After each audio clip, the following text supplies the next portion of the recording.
Welcome back to another video by Grady and Evan Comics.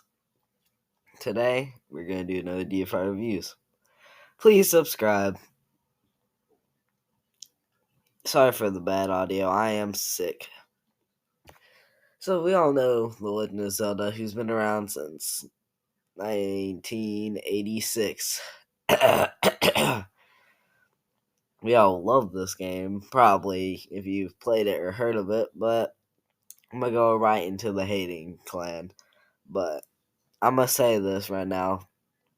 I don't like this game as much as most people probably would. The worst problem about this game is definitely the fact that you need a manual. You need a manual, the internet, or anything to help you to get through this game. Like, you need to watch a long play on YouTube to play this game, which is so crazy. And right off the bat, that's a pretty bad start for a game, not gonna lie. Because if I can't replay the game and it be fun, then I might as well not play the game ever again. And that's really bad. And that's like the worst part of it, and that's a really bad thing to be bad at. But I'm gonna go back to praising because I don't like the hate on games. That's why all the hating segments on my things aren't very long. So yeah. So this game is pretty fun. Not gonna lie, it is really fun. And the reason why it's fun, cause the art style is good, the gameplay attack system is good, and like if the input controls feel good too. Like everything about it is so good. Besides the manual. Like the manual part is so bad, I'm sorry. But it's true. I can't help that a game has to be so good, but the manual part. I'm gonna just talk about the story. So, you are Link, the guy that you play as, and you have to save Princess Zelda from Ganon. And you do that by, I don't know, taking the Triforce and to stop them and defeat them. As you can see by the screenshot in the background, which I have right now. Another thing is, this game is incredibly well paced. I like this game, and I love this game, but hate the maps. The map looks all the same to me. It looks all the same, and I really don't like that about it. I'm gonna go back into something amazing. The bosses. Oh my god, I love the bosses in this game. If you're looking in the background or the pictures, which I'm showing right now on the YouTube video, you'll see my favorite boss, the Hydra. Now, most of that's because it's good art representation, but another thing is it just has such a cool attack system, and I love it. I really do like this thingy because it's, I don't know, just fun to play. Most of the bosses in this game are fun to play, which makes it amazing. This is why I love this game, because it has fun bosses, fun enemies, and fun areas to explore. And it feels incredibly fluid and amazing. I think honestly why people love this game is because mostly nostalgia. Because I played this game and I'm going to be brutally honest with you. I still hate it. The game is fun, but the fact that you can't really do anything without a manual is horrible. I don't care how good a game is.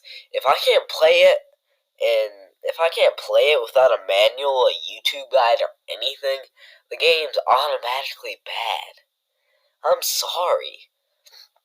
I love the game as much as you do, but God, if I can't do that and have a normal gameplay experience, then I don't want to do that anymore. It's crazy. Because it's just terrible if you can't play a game even if a best game was ever created and I couldn't play without a manual, it automatically make it a bad game. No matter how good the controls were, no matter how good anything was about it, no matter how good all the art is, everything checks off good except that I need a manual to play it. I'm sorry, I know Deep Fried Reviews wasn't supposed to be like an arguing or complaining thing, but still, I can't help but not like this game because of that. And that really just genuinely sucks about that. Because I wanted to love this game. I wanted to love this game. And some of y'all can argue it's from 1986. I'm pretty sure that most of the games in 1986 you could play, but didn't need a manual. It's the same time around Mario. And the reason why Mario is such a good game is because you can play it. And it feels nice. And all that stuff. But you can't play The Legend of Zelda without a guide or a manual. Or even if, well, you could, but it would just take forever and ever just to play the game. Which is so sad, to be honest. Like, I don't want to hate this game. Because I love everything else about it, like the attack mechanics, the rupees, the levels and the dungeons, the life system, the overworld. But that all gets overshadowed by the fact you need a manual to complete the game. Maybe I'm wondering, why are you complaining about this? There's no point to. And you're right, fair enough. But this is kind of my job. I kind of just do this because, well, for fun, mostly. I'm not making any money off these kind of videos. But still, when I play a game, I want to be able to play it and have fun. And trust me, I had fun when I wasn't looking up a manual.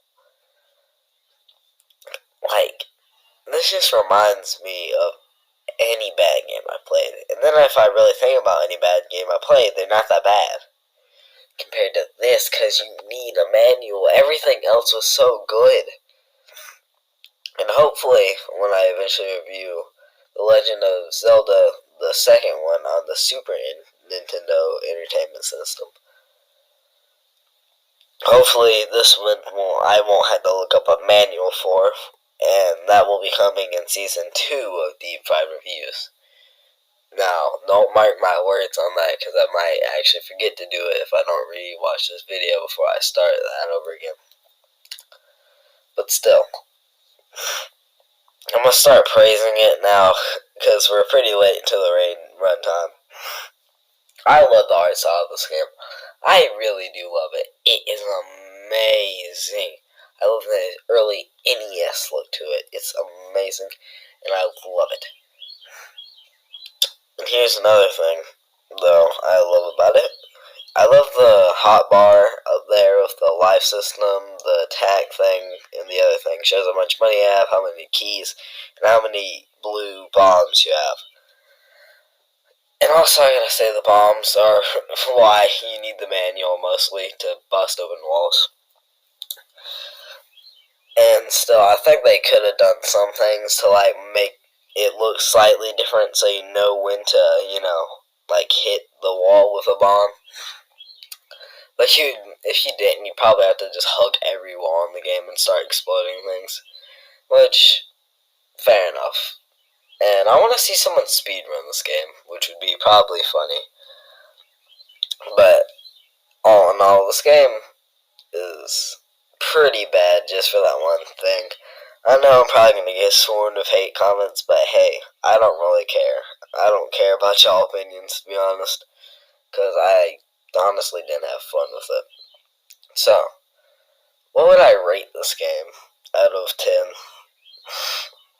I'm sorry, but I have to put a 6.5 out of 10. You're like, that's a little low, and it is because I can't play the game. Thanks for watching. This was great.